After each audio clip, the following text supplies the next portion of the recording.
आज हम लोग ऑर्गेनिक केमिस्ट्री का चैप्टर एरोमेटिक हाइड्रोकार्बन्स के एमसीक्यू सॉल्व करने वाले हैं। सबसे पहला एमसीक्यू है हमारे पास, the electron density is present dash of the benzene ring. ये हमारा बेंजीन रिंग का स्ट्रक्चर है। यहाँ पर इलेक्ट्रॉन डेंसिटी मतलब इलेक्ट्रॉन के होने के चांसेस कहाँ कहाँ होते हैं। तो यहाँ पर साइड वेज पे जो इलेक्ट्रॉन नहीं होते हमारे पास, हमारे पास होते हैं अबव या बिलो द प्लेन पर। तो यहाँ पर जो है हमारे पास बी और सी दोनों ही ऑप्शन करेक्ट है। तो हम हमारे पास जो डी ऑप्शन हमारे पास मौजूद है, बोथ बी एंड सी। तो यहाँ पर electron density is present above और below of the benzene ring.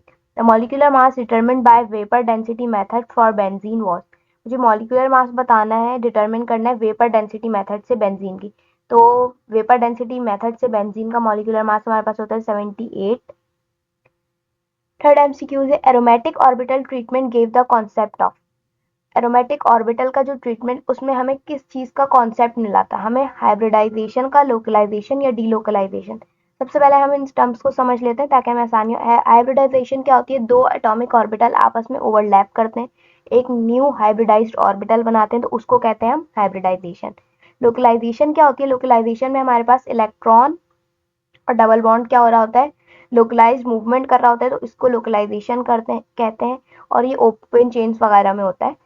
Delocalisation क्या होती है, डीलोकलाइजेशन हमारे पास डबल बॉन्ड का जो है क्लोज चेन कार्बन या एरोमेटिक कंपाउंड में उसका मूव करना, डबल बॉन्ड का रोटेट करना, उसकी वजह से रेजोनेंस क्रिएट होना, ये हमारा डीलोकलाइजेशन कहलाता है।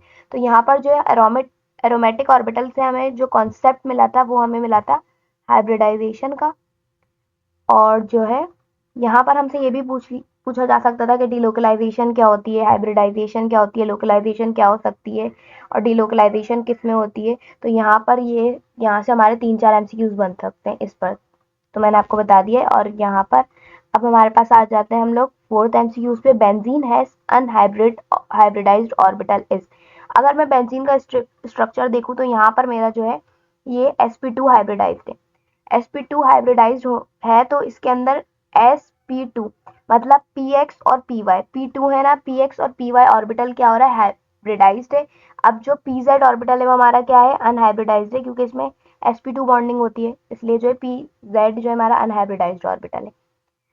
फिफ्थ एमसीक्यूज पे आते हैं, benzene normally show dash reaction. Benzene कौन से जो रिएक्शन शो करवाता है, बेंजीन नॉर्मली जो है एडिशन रिएक्शन भी नहीं देता, एलिमिनेशन रिएक्शन भी नहीं देता, कुछ सब्स्टिट्यूशन रिएक्शन देता है। तो इसलिए हम जो है लिमिटिंग रिएक्शन हमारा जो है राइट है, बहुत लिमिट वाले देता है।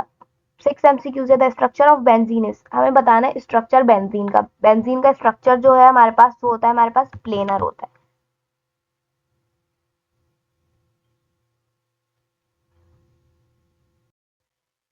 प्लेनर स्ट्रक्चर वो स्ट्रक्चर होते हैं जिसमें जो है जिसके सारे कार्बन कार्बन बॉन्ड जो है sp2 हाइब्रिडाइज्ड है। तो हमारे पास बेंजीन में जो है sp2 hybridised carbon carbon atom bond होता है। तो इसलिए जो है हम जो है the structure of benzene is planar.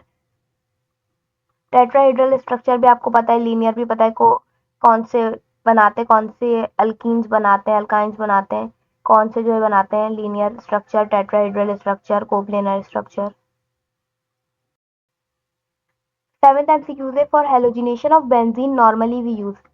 Benzene की जब हेलोजिनेशन हो रही होती है तो उसके अंदर हम लोग को कोई भी रिएक्शन करवाने के लिए, जब हम कैटलिस्ट डाल रहे होते हैं या फिर जो है कुछ डाल रहे होते हैं, तो हम लोगों के पास यहाँ पर उन्होंने ऑप्शन दिए कि हमें लाइट की ज़रूरत होती है, रेडिएशन की, सनलाइट की, या नन ऑफ दीज के। नॉर्मली हम क्या यूज़ करते हैं, नॉर्मली जो है हेलोजिनेशन रिएक्शंस के लिए हम जो है लाइट यूज़ करते हैं। तो यहाँ पर लाइट के ऑप्शन को करेक्ट कर लेते हैं। आगे बढ़ते हैं, एट एमसीक्यूज है हमारा, द एटम और group attach to opposite to para position is called as. उधर हम लोगों से ये हमारी होती है पैरा पोजिशन। अब वो बोल रहे हैं उस पैरा पोजिशन के अपोजिट पर लगा है तो हम उसको कौन सा ग्रुप बोलेंगे, तो ये देख लेते हैं। तो वो हम द एटम और group attach to opposite to para position, उसको हम कहते हैं रेफरेंस ग्रुप। ठीक है, यहाँ पर ये हमारा ऑप्शन करेक्ट है, रेफरेंस ग्रुप का। नाइन्थ एमसीक्यूज हमारे पास, a single benzene ring can have dash para position maximally.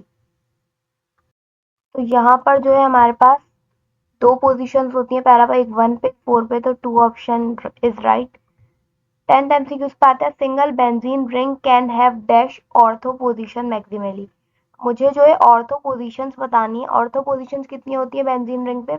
Ortho position हम लोग के पास बेंजीन रिंग पर जो है 2 ही होती है, एक हमारी 1 होती है, एक 3 होती है।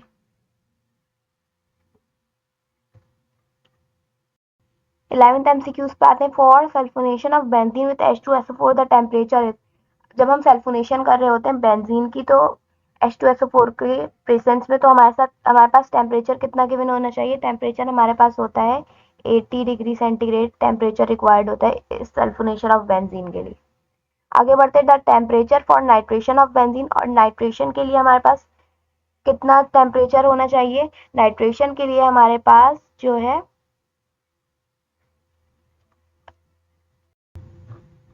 तो यहाँ पर हम लोग के पास जो है 50 डिग्री सेंटीग्रेड नाइट्रेशन के लिए, बेंजीन की नाइट्रेशन के लिए टेम्परेचर हमें चाहिए होता है। और सॉरी, 12th एमसीक्यूज हमारा रह गया। For sulphonation of benzene with SO3 the temperature is dash degree centigrade.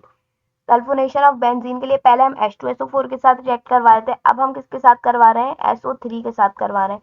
तो SO3 के साथ जब करवा रहे हैं तो हमारा टेम्परेचर जो है 25 डिग्री सेंटीग्रेड हमें रिक्वायर्ड होता है।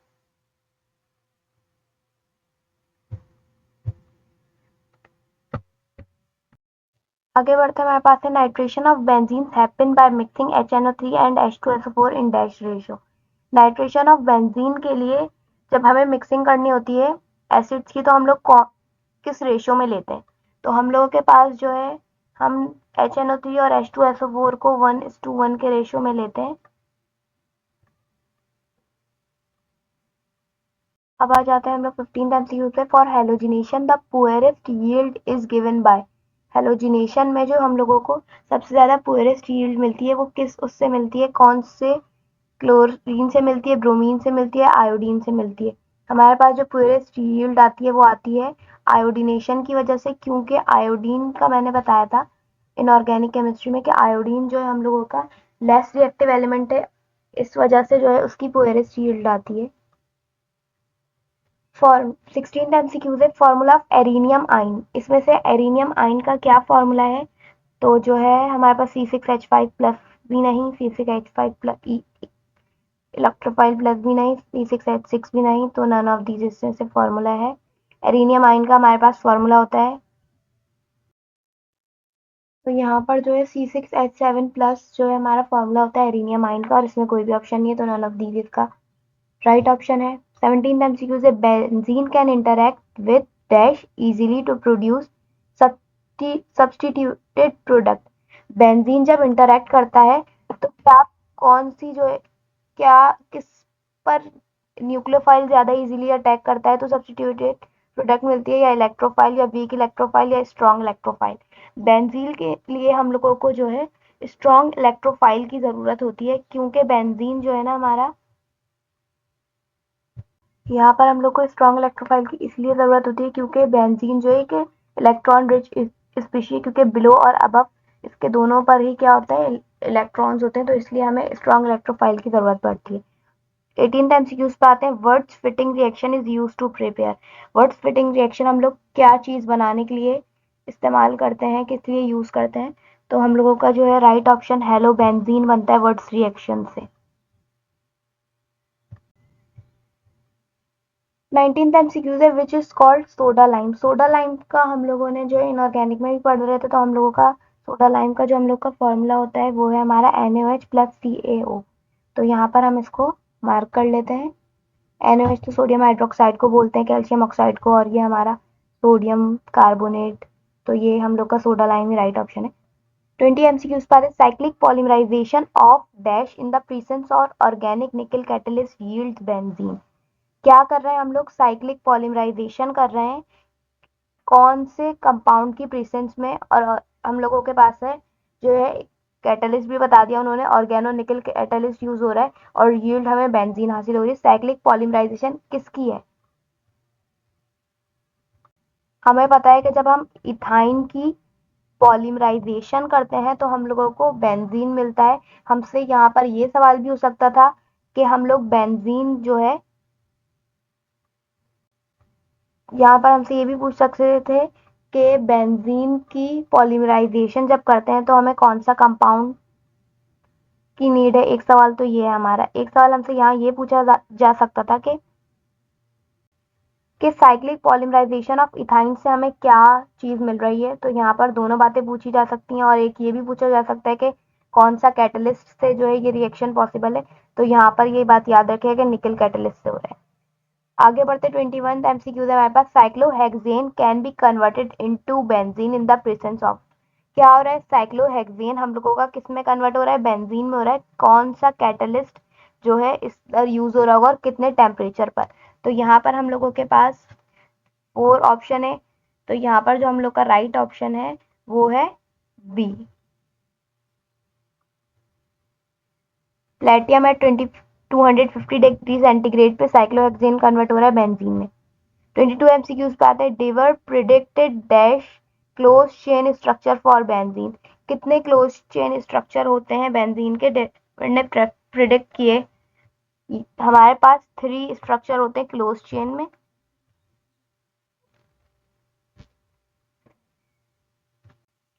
23 एमसीक्यू से for benzene dash close chain structure were purpose. Benzene के लिए हम लोग के पास क्लोज चेन स्ट्रक्चर कितने पर्पस है? टिवर ने हमें प्रिडिक्ट किया था कि क्लोज चेन स्ट्रक्चर 3 बन सकते हैं, पर जो है बेंजीन के क्लोज चेन स्ट्रक्चर 5 होते हैं। तो 5 जो है राइट ऑप्शन है। 24 एमसीक्यूज पे आते हैं। For benzene dash open chain structure were purpose. Open chain के कितने स्ट्रक्चर होते हैं? तो ओपन चेन के जो है 2 स्ट्रक्चर्स होते हैं। 25 एमसीक्यूज है हमारे पास। Which is not a representation of benzene. कौन जो है रिप्रेजेंट नहीं करता इनमें से बेंजीन को?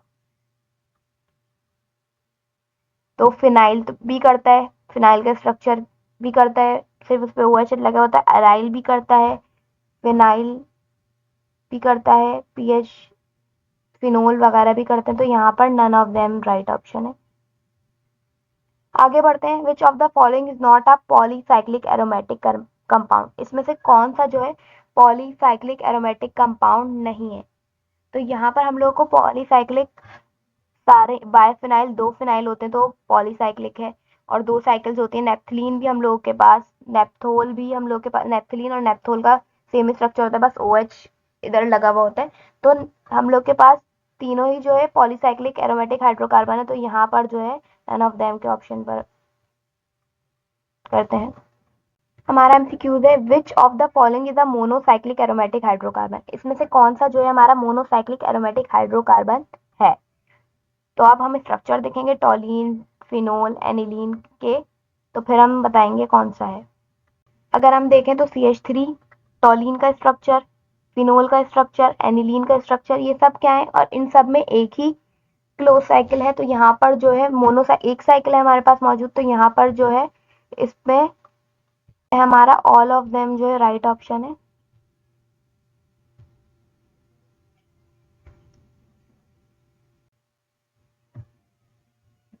ट्वेंटी एट एमसीक्यूज है। The simplest and the present number of aromatic hydrocarbon है। Simplest present number of aromatic hydrocarbon हमें क्या बताना है? सिंपलेस्ट प्रेजेंट मेंबर बताना है एरोमेटिक हाइड्रोकार्बन का। तो वो हमारे पास होता है